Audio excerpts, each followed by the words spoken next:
आरक्षण हटाओ आंदोलन या आरक्षण रिफॉर्म मूवमेंट, ये है क्या जो सोशल मीडिया पर सबसे ज्यादा चर्चा का विषय बना हुआ है? और हर्ष दुबे नाम का वो व्यक्ति कौन है, क्या है? हमने सोचा कि जरा इसके बारे में आपको बताई जाए। एक और चीज जो लोगों को बहुत ज्यादा कंफ्यूजन है कि आरक्षण हटाओ आंदोलन है या फिर आरक्षण में सुधार की जरूरत है, इसके लिए आंदोलन है। इस पर भी बातचीत करेंगे। और दिल्ली में जो कुछ हुआ, इसके बाद लखनऊ में जो कुछ हुआ, और हर्ष दुबे नाम का वो व्यक्ति लखनऊ में बैठकर उत्तर प्रदेश के उप मुख्यमंत्री के साथ क्या कर रहा है, सारी कहानी आपको बताएंगे। और एक बात और पर चर्चा करेंगे कि चिराग पासवान का तनख्वाह कितना लाख रुपया होगा, उनके पिता का तनख्वाह कितना लाख रुपये था, मायावती के खाते में कितना करोड़ रुपये था, और इसके बावजूद इन लोगों को आरक्षण क्यों दिया जा रहा है, क्यों मिल रहा है, सब पर बातचीत करेंगे। पूरे के पूरे आंदोलन के बारे में आपको बताएंगे, जो सब कुछ सोशल मीडिया पर चल रहा है उसकी पूरी कहानी समझाएंगे। लेकिन आगे बातचीत करने से पहले हमारा नमस्कार स्वीकार करिए। हमारा नाम मोहित कुमार सिंह है। सबसे पहले इस आंदोलन के बारे में जरा समझिए।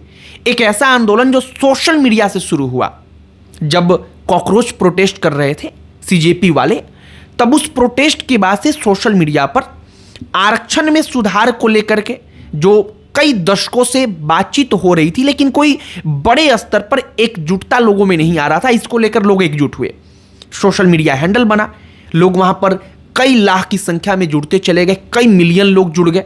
इसके बाद से हुआ कि अब ये पूरा का पूरा एक मूवमेंट बन गया। अब इसको लेकर के दिल्ली में एक तरह से सरकार को दिखाने के लिए कि देखिए हम लोग क्या चाहते हैं, सरकार तक एक मैसेज जाए, इसके लिए लोगों को जुटाया गया। लोग वहां पर जुटते भी हैं। लेकिन इसके बाद से क्या हुआ कि हर्ष दुबे नाम का एक व्यक्ति जो इस मूवमेंट से जुड़ा था, इस आंदोलन से जुड़ा था, वह लखनऊ में जाता है। उत्तर प्रदेश के उप मुख्यमंत्री के साथ एक प्रेस कॉन्फ्रेंस होती है और इसके बाद से इसे लेकर हंगामा शुरू होता है कि हर्ष दुबे ने क्या इस पूरे के पूरे आंदोलन को खत्म कर दिया है। मतलब उप मुख्यमंत्री के साथ मीटिंग कर लिया, और उप मुख्यमंत्री के साथ मीटिंग करने के बाद क्या ये आंदोलन हर्ष दुबे की तरफ से अब टूट तोड़ देने की कोशिश हुई है? समाज का सौदा करने वाला, हम सबको एक झटके में बेवकूफ सिद्ध कर देने वाला काम इस हर्ष दुबे ने किया है। दशकों के बाद ऐसा लगा था कि आरक्षण में सुधार को लेकर कोई सकारात्मक बातचीत हो सकती है, क्योंकि समाज जागरूक हुआ था, एकजुट हुआ था। यहां कोई राजपूत नहीं था, ब्राह्मण, भूमियार, कायस्थ कोई नहीं था, बल्कि पूरा समाज था एक साथ। लेकिन एक नियत से दोहरा विचार वाला व्यक्ति पूरे समाज का सौदा लखनऊ में बैठकर कर लेता है। सच बता रहा हूं, जब ये न्यूज चैनलों पर आकर हर्ष दुबे खुद बकलोली कर रहा था, उसी समय मुझे इतना यकीन हो चुका था कि इसे व्यक्तिगत लाभ चाहिए, इसके अलावा कुछ भी नहीं।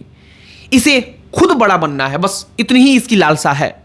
उसे अपनी जाति का नेता बनना था, क्योंकि उसके नाम पर उसकी राजनीति चलेगी, और हम सबको मूर्ख बनाकर वह बन भी गया।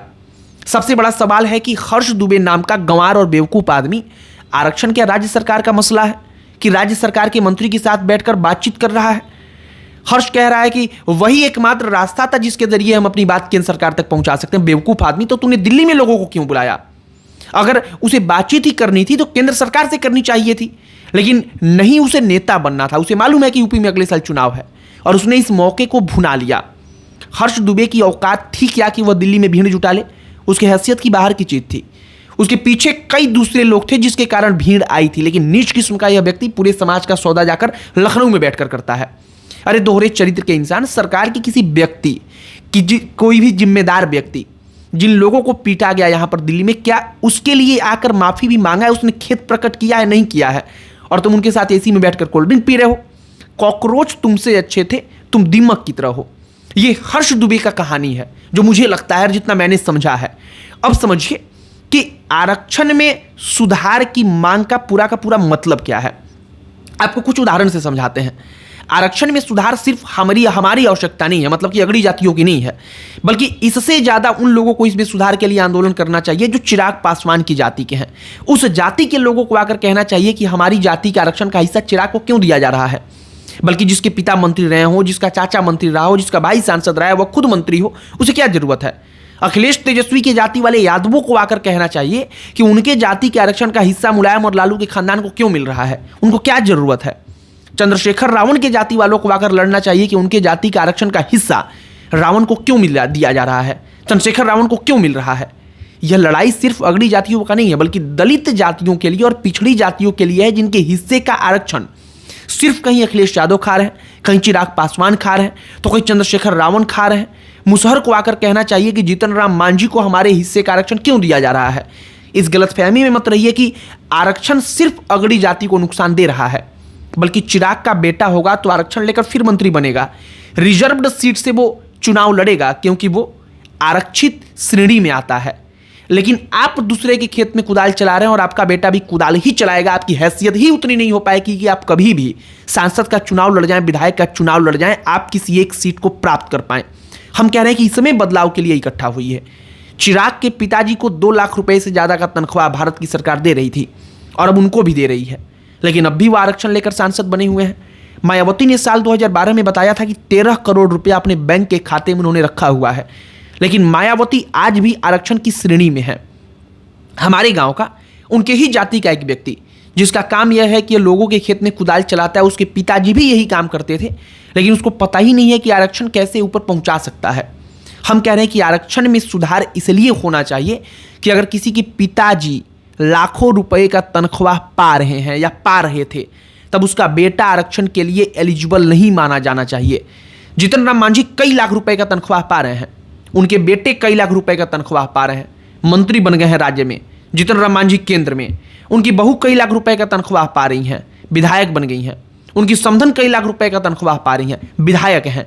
क्योंकि सारे विधायक और मंत्री हैं तो हर महीने कई कई लाख रुपए कमा रहे हैं, हर महीने उस परिवार में 10 लाख रुपए से ज्यादा का कमाई हो रहा है, केवल भारत की सरकार दे रही है।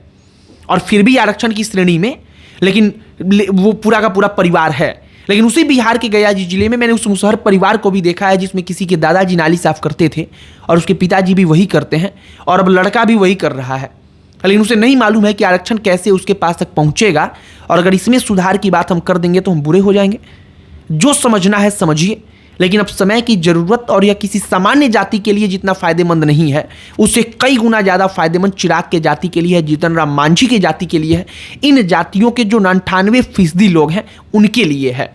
और इसीलिए हमने कहा कि अब समय की जरूरत है कि शायद आरक्षण को लेकर बातचीत तो हो, कम से कम ये तो देखा जाए कि आप आरक्षण दे रहे हैं तो किस क्लास के लोग आगे बढ़े हैं।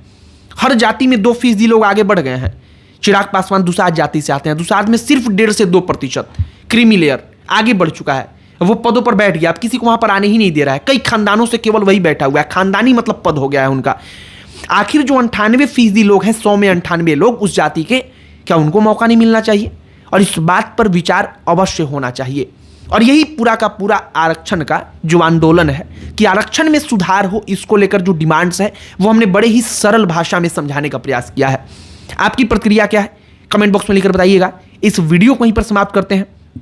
अन्य कोई टॉपिक जिस पर आप चाहते हो कि हम बातचीत करें, चर्चा करें, उसे भी कमेंट बॉक्स में लिखकर बताइएगा। बाकी इस वीडियो को यहीं पर समाप्त करते हैं। अंत में हमारा परिचय, हमारा नाम मोहित कुमार सिंह है। बहुत बहुत धन्यवाद।